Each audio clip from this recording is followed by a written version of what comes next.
Hello,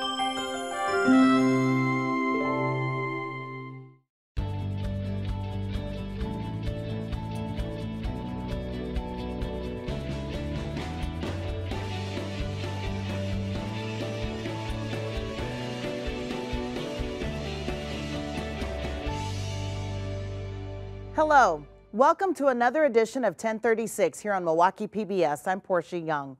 We're dedicating this next half hour to an important topic we've been talking about for the past several months here on Milwaukee PBS, youth mental health. Our documentary, Kids in Crisis, Youre Not Alone, produced in partnership with the USA Today Network Wisconsin and the Milwaukee Journal Sentinel, continues to break down the stigma surrounding mental health. It's encouraging more young people to talk about their challenges and seek help. Whether you've seen our documentary or not, you're going to want to listen carefully to the stories of Hannah and Amai. We want to caution you that their stories contain sensitive material, but they feel it's important to share. They've rekindled a friendship after they each had the courage to talk about their mental health challenges. They did so because they heard the important words, "You're not alone."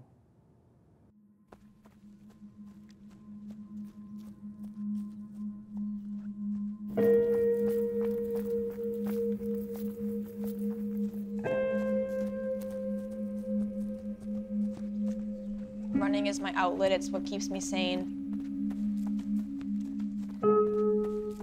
I started to have suicidal ideations and self-harm, and all under like my own little secret bubble. No one really knew about it.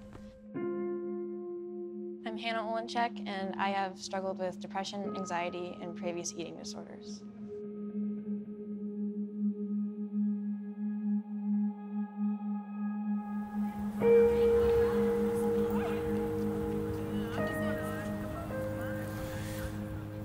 I want people to understand that they aren't alone, because I thought I was. And I thought that no one actually was experiencing the same things that I was. Keeping it bottled up wasn't helping me, it wasn't helping the next person, it wasn't helping me help others. My name is Amai Collins, and I live with anxiety and depression.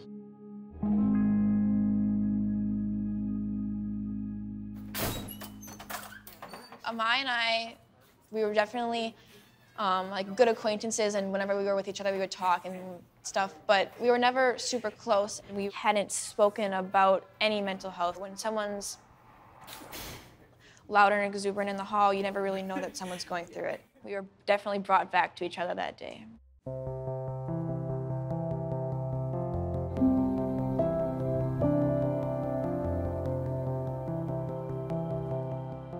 Thanks you all so much for coming to this. It's really cool of you. So we're working on a documentary. I'm from the Journal Sentinel. These folks are from Milwaukee PBS. And so the documentary is going to be about youth mental health, and follows 4 young people. When I was 13, I came out to my friends and family, and then eventually the rest of the world, and for the first time accepted the words transgender as a part of myself.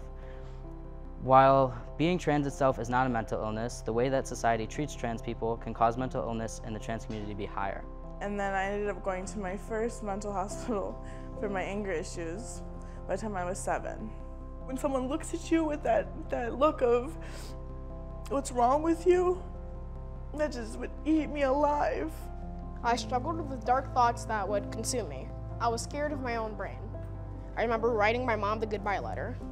I could walk down the hallways and I'd hear whispers behind me, and I would hear things, you know, like, oh, she's such a slut. I laid in bed contemplating killing myself. If I tell my story, I help one person know that they're not alone. I save one person's life. I help them know, you know, like, it's okay, you can ask for help, you can take medicine, you can talk to your parents, you can talk to your friends, that kind of thing. So like, to know you're not alone and to ask for help, if I can help one person do that, I can save one person, then I've done my job. When they began their stories, my mood definitely changed, because they started talking about things that resonated with me.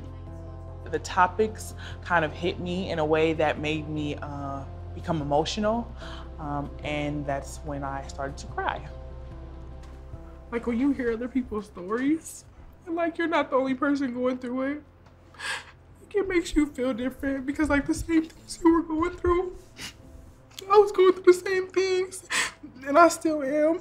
I have a hard time dealing with going to school every day because like I get called ugly like every day, or it's like the popular kids in your face are saying you're gay or you're ugly and it's not true, but you don't know how not to believe it or how not to think it's true. Towards the end, it just kind of was like my peak point, and I was just like, wow, this is really moving. And I just kind of like, I started to cry, and I was just starting, like, they were asking questions, and I asked something. Amai was in the corner on the other side of the room, and she was having the same response.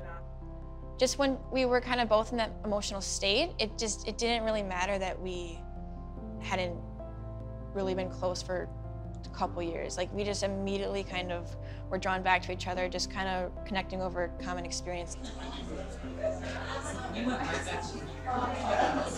I just went over to her and I was like, can I give you a hug? And then we did, and it was one of those great hugs where you just never want to let go. She was just letting me know like that she definitely was going through the same things, and that, to be honest, like she never knew that, you know, me as a person was going through them because I was always laughing. She was just like, you know, I'm gonna be your person from now on. So like if you ever need anything, you can come and talk to me. And like she loved that we shared that moment, and that she honestly told me that she did love me. That day was very healing. You just kind of realizing that you're not alone.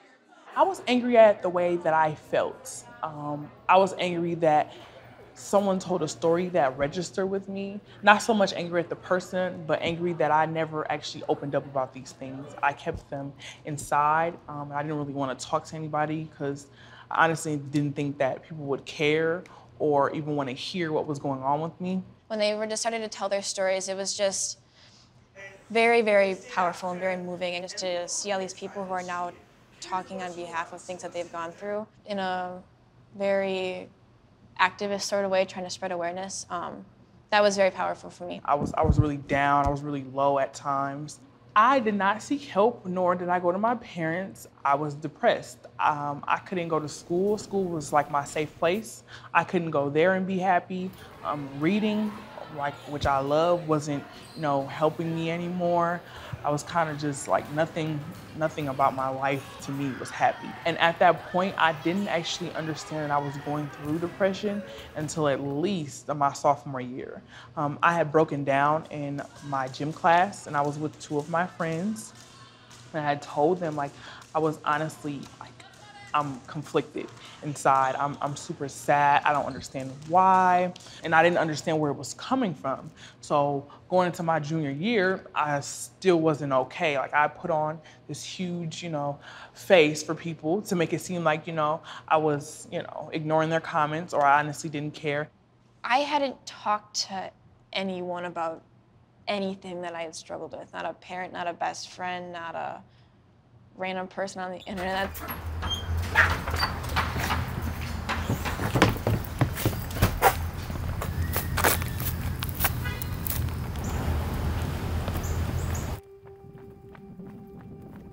I was on the cross-country team in middle school. And when I got to high school, I started to get more and more serious about it. I was just like, this is something I love. I want to be competitive about it. I started to lose weight, and in my perfectionist state of mind in the moment, I liked it, and I just kept on going, and I lost a lot of weight until the point where I got injured. My body couldn't sustain it anymore. Running always boosts my mood and everything, and not being able to do that for months really hit me. The depression that was kind of there the whole time, but just not as severe, just really ramped up, and it was definitely hard. I was very much indifferent to anything. I had very low energy. I missed a lot of school. When I was in a boot, I couldn't move the way I wanted to. That the depression definitely surfaced again. It surfaced in the form of an eating disorder. When I was in such mental pain that it was driving me basically insane, and the anxious thoughts, and like a nightmare when you're feeling so like you just can't really control what you're doing. I started to cut myself. I would wear like a compression sleeve on my arm all the time. I told people that it was for I had blood issues. In the midst of that, there was a lot of bulimia and purging and over-exercising once I did get out of the boot. And then that's when my mom caught me purging one night after months and months of it happening secretly, and admitted me to the Aurora Hospital for eating disorders. And then that saved me. I was doing great. I was getting better and better until the winter of my sophomore year when I stopped taking my meds. And then that's when things started to spiral backwards. I kind of had my own stigma against mental illness and taking medication. I would urge anyone to take it themselves, but I definitely had my own issues with that. The suicidal ideations came up again, the self-harm, started to miss a lot of school again, just didn't really care about anything.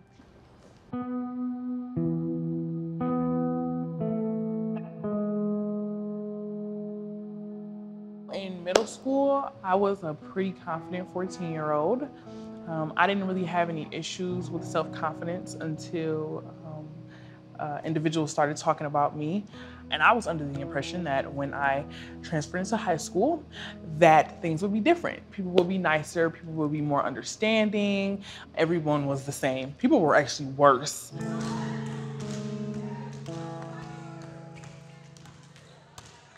You shared with us that you actually had a suicide attempt. Where were you at that time as far as your mental state?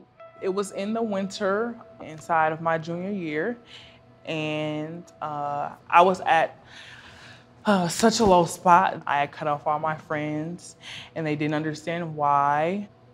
I don't really remember it too much. I don't really, it was kind of like I understand that I woke up, but it was definitely a low spot in my life. I don't know, that's kind of like one of the hardest times for me, especially to talk about. I thought that, not in the sense that the world would be a better place without me, but that I would be okay. So I wouldn't have to struggle with, these things that I struggle with every day anymore. If I'm being honest, I would be in a better place. For me, it was kind of like a wake-up call because I understood that I deserved to be here just like everyone else does. My dad got into my head because he cared so much about what was going on with me. He also helped me realize, that I'm okay and everything about me is okay, and as long as I'm happy with me.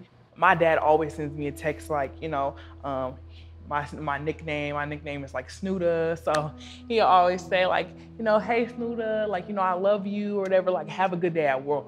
I would look back on those messages and be well, I have someone here for me. So it brought me out of a lot of horrible spaces I was in. I know parents have a lot going on and they have jobs just like we do, and they have, they struggle with the same things that we do. I would just say be there for your kid. You can't always be in your phone. When you're talking to your kid, you're giving them the yeses and the nos. Sometimes the kid needs you to look at them, actually sit there and look them in their eyes and just speak to them. For me, that's what my dad does. So people that don't have the support, find an adult figure. It could be a male or a female. Just find an adult figure that is there for you.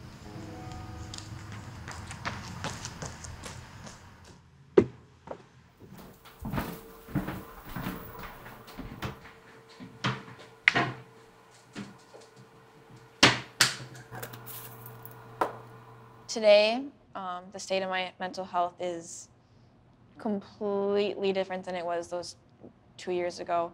I am definitely still working on things. I will be forever, but it's manageable. I'm still on medication today. If I ever happen to, for some reason, miss a couple days, I feel it and I get right back on it because I never want that to happen again.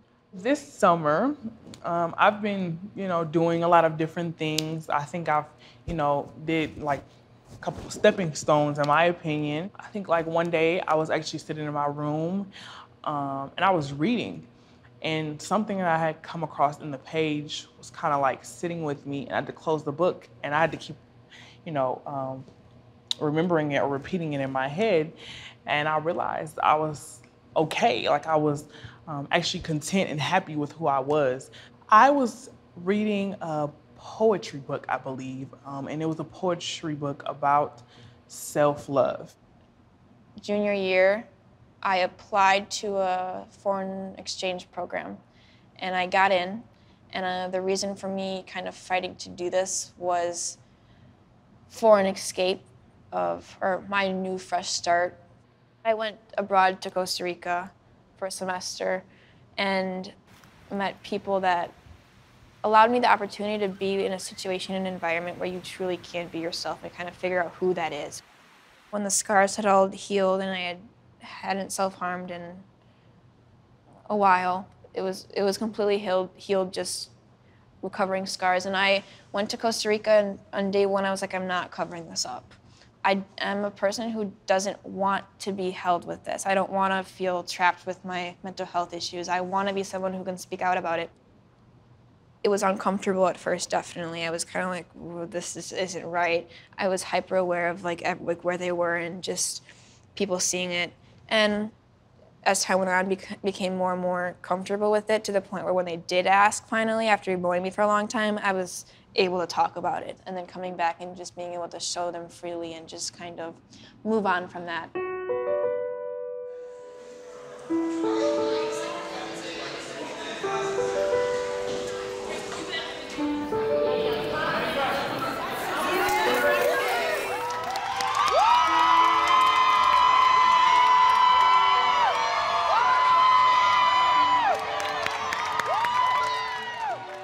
Link Crew, we're gonna be actually helping freshmen throughout the whole year. I wanna be that for the freshmen. I wanna be the comfort and the support that they need. If I had to give advice to anyone who is struggling or knows someone who is struggling, to have a conversation, that the uncomfortableness in the moment is going to dissolve completely after the fact when you have the renewed reassurance and comfort and security and knowing that someone is there to help you. It can just be as simple as making someone's day when they're having a rough time or saving their life.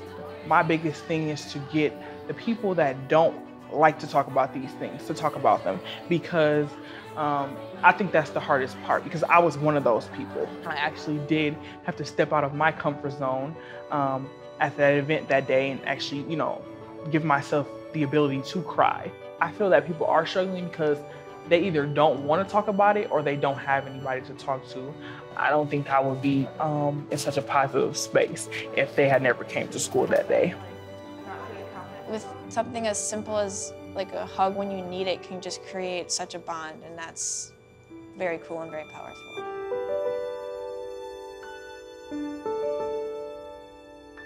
Bye-bye, I love you. To see the entire documentary, You're Not Alone, and to access the Youth Mental Health Toolkit, please go to milwaukeepbs.org/kidsincrisis. We're proud to say that our documentary has had a big impact at the state capitol in Madison. State Representative Joan Ballweg, who heads a bipartisan task force on suicide prevention, invited the producers and the young people in the documentary to the state capitol. She acknowledged the importance of the film when crafting the task force's recommendations to improve mental health awareness and care. Stigma is a real problem. Collaboration and caring from neighbors, friends, and strangers is vital. Education and communication, normalizing the conversation surrounding suicide prevention, can move the needle. To help address this today, our task force is hosting 2 events. Screening of Kids in Crisis, You Are Not Alone, a documentary produced by Milwaukee PBS in partnership with the USA Today Network, Wisconsin, and Milwaukee Journal-Sentinel. Following the screening, which is open to legislators, staff, and members of the public, we'll have a panel discussion with Alex, Barrett, Raina, and TJ the 4 young people featured in the documentary. You've made a big difference in the proposals that we have put forward today in our task force package. 3 especially are focused on youth. One that seemed really simple was started actually up in Wausau. A mom told us about this, that we are going to be asking all schools that have school IDs, both in K-12 and higher education, to put the 800 number and the text number on their school IDs. We also are going to be requesting to add 2 additional staff to what's known as the WISH group. These are individuals who go out and train our teachers and professionals in our schools. Grants to schools to start peer-to-peer groups in high schools and schools around the state. Thank you very much for you having the strength and courage to come forward to help us help other youth here in Wisconsin. The task force recommendations will go through a full legislative process before going to the governor for his signature. You can read more about those recommendations again at milwaukeepbs.org/kidsincrisis under Toolkit and Impact in the News. You heard that Representative Ballweg invited legislators, their staff, and the public to a screening of the documentary and a discussion with the 4 young people in the film. Here's part of that discussion.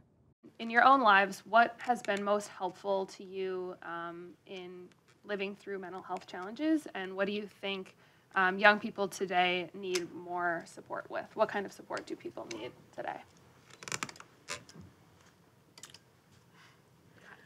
I think for myself, being able to stop with my mental health, being able to stop and just really like halt myself in my daily life and just look around and like process everything for a second, because sometimes I get overwhelmed and then my emotions get really jumbled up and I'm not really, I just get flustered. So being able to like really recognize exactly what I'm going through in those moments so I can confront them and work through them to make it better for myself. For support, I would say validation is always my thing. Validation is always going to be my thing, especially coming from like where I was. Like I was very afraid and I created a persona of this is me, and so being weak was really hard. And people that validated me, that didn't make me feel weak, but made me feel like other people feel that way too, and then it happens, and that it's normal, made me feel 10 times better. My recommendation for people that are dealing with mental health issues, I highly recommend DBT, which is dialectical behavioral therapy. And it was actually originally used to treat people with personality disorder, but it's also been proven useful for people with suicidal ideations. And I believe that everybody needs DBT. It should be taught like one of the core classes, because it can help children with their coping skills and help them learn how to deal with their emotions. One of the big things that people kind of skip over is just kind of listening. I think a lot of people just kind of skip right to let's fix it. Here's a solution, and that's not the way that you go about gaining someone's trust and gaining somebody's, like, to be somebody's shoulder. You kind of need to sit and listen first, and kind of after they've gotten everything out, then you can guide the conversation and kind of just be like, okay, so this is the problem, and I understand where you're coming from, and even if I don't understand it, I accept where you're coming from, and let's move on from here and try and help you out of that situation. How can parents, teachers, grandparents help you on your cell phones and your smartphones to be able to, I don't want to say intervene without hurting your privacy? My mom would always say, show me those texts, show me those screenshots, that kind of thing. And my mom would always make sure to ask me, what was your part in this? What did you say back? Because she would always say, I can't defend you unless I know the whole story. Let them kind of show you and sit down with them, and don't, ask if you're sitting next to them. It's easier to just let them kind of show you rather than just like taking it and going about it yourself. I feel as though a lot of adults and my parents' generation tend to blame social media for a lot of things. And while I think that it does impact it, I don't think that it's fair to blame it for something that's always been around, and it just wasn't acknowledged quite as much when you guys were in school. And I think that it was more tolerated when you guys were in school. And I don't think that it's fair to say that social media is a cause of that. And I think that social media gets the back end of a lot of arguments that adults try to use. We're also proud to say that our documentary that features those 4 young people has received an Emmy nomination. It also received a top honor for excellence in reporting on disability from the National Center on Disability and Journalism at Arizona State University. Congratulations to all who worked on this documentary. That'll do it for this edition of 1036. Please remember to check us out on Facebook and at MilwaukeePBS.org. We return November 21st. Right now, we leave you with some fall flavor from above.